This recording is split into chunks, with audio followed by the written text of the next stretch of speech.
Now, weather extremists are today more common and more intense, leading to loss of lives, livelihoods, and eroding years of development gains. At the IGAD Center in Nairobi, a situation room has been set up to monitor different hazards and forewarn governments and communities on potential disasters. David Owino reports.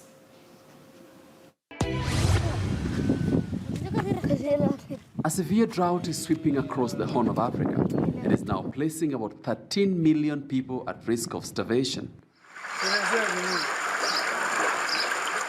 This is happening just over a year since the region experienced months of flooding, which affected an estimated 3 million people directly.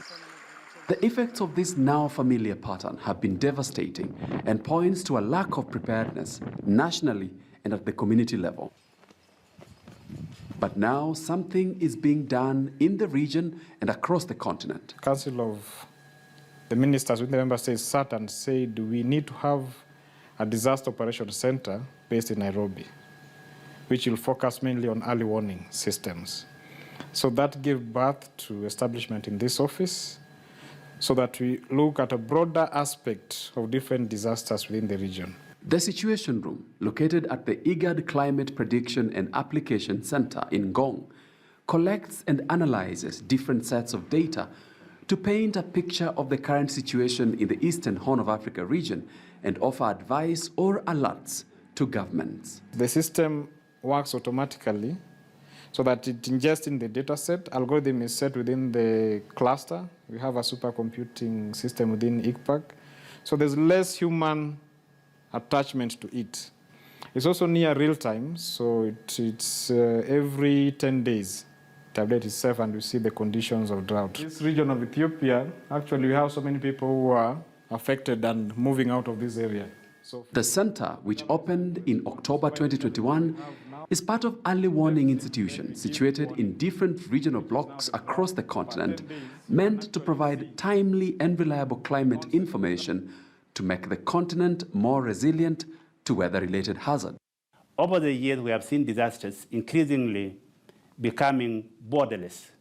You have one hazard, like flood or cyclone, affecting more than one country at the same time. But even when that hazard is localized, the intensity easily overwhelmed national response. And in this situation, the Pan-African solidarity is required. And therefore, having this situation room is going to facilitate that African solidarity. But also, Africa will not always be, looking inward. We will also be required to respond beyond African borders, where we'll be needed. We are part of a global community, and we may respond as Africa to global crisis. So this situation room will also facilitate that aspiration. When you go to a disaster-struck, a community that's stricken by a disaster, they're the first responders. It's not the governments who are sitting in the capital or international rescue teams coming from abroad. They'll take 24 to 48 hours, and by that time, a lot of lives would be lost. So we must equip the communities themselves to be able to respond to a disaster in its first hours at least. And so I think we owe it to them to set up this early warning system and ensure that it's functional and that people who are vulnerable to disasters are able to access that information in a timely way to save lives and property. A partnership between the African Union and the UN Office for Disaster Risk Reduction, UNDRR, working with regional climate prediction and application centers, will see such situation rooms established in all the regional blocks of the continent. 2 others have already been established in Addis, Ethiopia, at the African Union headquarters, and in Niamey, Niger. An efficient, science-led early warning system is only the beginning. The project now seeks to improve early action to make all the investment count in limiting the impacts of extreme weather on the continent. For Climate Focus, I am David Owino in Nairobi. You're watching Climate Focus. Thank you so much for joining us this afternoon. We are bringing you this interview from the IGAD Climate Prediction and Application Center in Nairobi, Kenya. Thank you. And with me today, my name is Ahmed Amdihun, currently a program coordinator for disaster risk management program of IGAD here at ICPAC, Nairobi. So today we'd like to speak briefly about this situation room, what it means for disaster risk reduction across the continent, across the region, and also in partnership with other institutions for, the larger African region. So first of all, let's, sort of create a case. How have disasters impacted the continent in the past? Yes, if you look at Africa in general, for example, in a very conservative estimates, at least around 2,000 disasters or natural hazards has affected Africa, costing nearly 40 billion USD. This is in a very conservative estimates. That doesn't include, of course, the COVID-19 cases, for example, which has a devastating socioeconomic impact to Africa and African livelihoods particularly. So generally, Africa is one of the most affected continents in the world, not because of so many disasters in the continent compared to Asia, but there is high vulnerability with low coping capacity of our communities that makes them more vulnerable to the disasters. That's why you have high numbers. Whenever a disaster happens, you see millions of people affected in the continent. If we can be able to alert the decision makers in good time that this kind of a disaster, this kind of a hazard is going to happen within, this estimated number of days, then perhaps we can do better. But we have had early warning systems before. How different is this? How does this change the game? Exactly.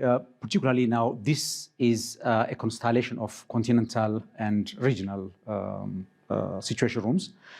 We have one in African Union Commission, one here at IGAD, the first actually for regional economic communities. If you see, it's really groundbreaking in a sense that having a dedicated center for monitoring hazards and issuing early warnings is, I can say, the first of its kind, at least to IGAD. So in that sense, I think it's groundbreaking. When it comes to maybe calling it a game changer, it really depends on what we are doing in the coming years. If you see, for example, the general global targets of the Sendai framework for disaster risk reduction, we aim to reduce the number of people who are dying due to disasters. We also have committed to significantly reduce the number of people who have been affected by disasters. In that sense, I think such dedicated centers will have a significant role and will change the game also. As we know, one of the known ways of reducing a risk is to early warn communities. You are forewarned means you are forearmed. So you can prepare, communities can prepare and take necessary actions in time. In that sense, we can say it's a game changer, yeah. It's amazing how, we're trying to use, tons and tons of information to be able to get accurate information, which then you share with your partners or member states. But this can only be as good as the impact that it creates. That, does this information get to the people at the local level? Is action taken in a good time to ensure them that they are safe from the hazard that we are talking about? Thanks so much. I think that is a very important and standing challenge for IGAD. For example, if you look at, I would like to explain maybe this by example. If you look at the current droughts, a devastating drought for Eastern Africa, early warnings were issued in August 2020. Then every 3 months, we have been renewing call for action.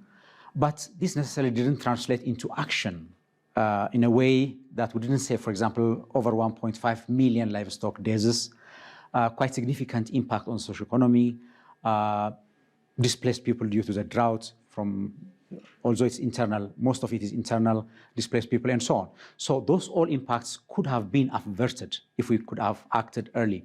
Towards that, what we are trying to do at the moment as IGAD is we recently have developed a regional roadmap for anticipatory actions that basically looks at how our early warning informations can trigger early action.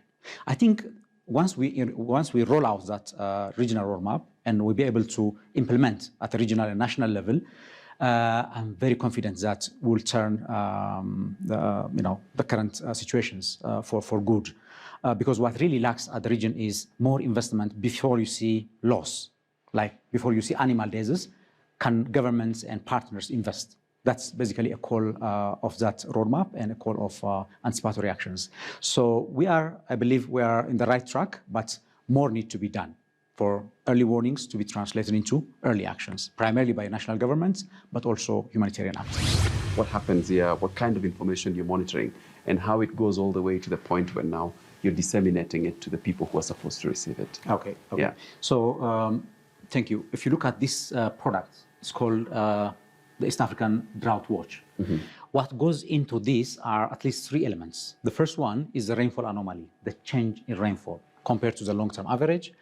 Then you have the biomass anomaly, the biomass change or the vegetation anomaly, which is also telling you availability of pasture, the condition of crops, and so on.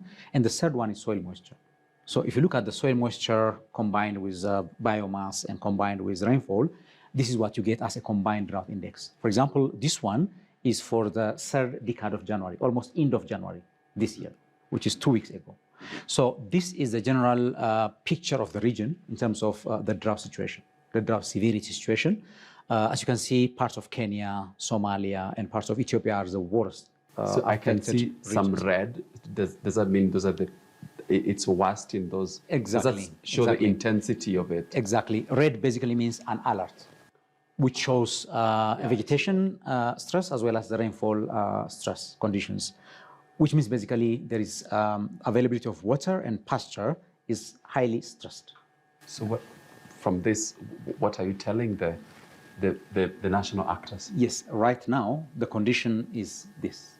Particularly, let's say 1 week ago or so, this is the picture. This is the picture, exactly, with parts of Somalia still persisting drought conditions, parts of Ethiopia persisting conditions. Also, parts of Kenya and Uganda border around Karamajong, you can see also persisting below normal conditions, calling for an alert or a warning. Yeah. Mm-hmm. And with the passionate side of science, we end this bit of Climate Focus today. Thank you for watching. See you next week.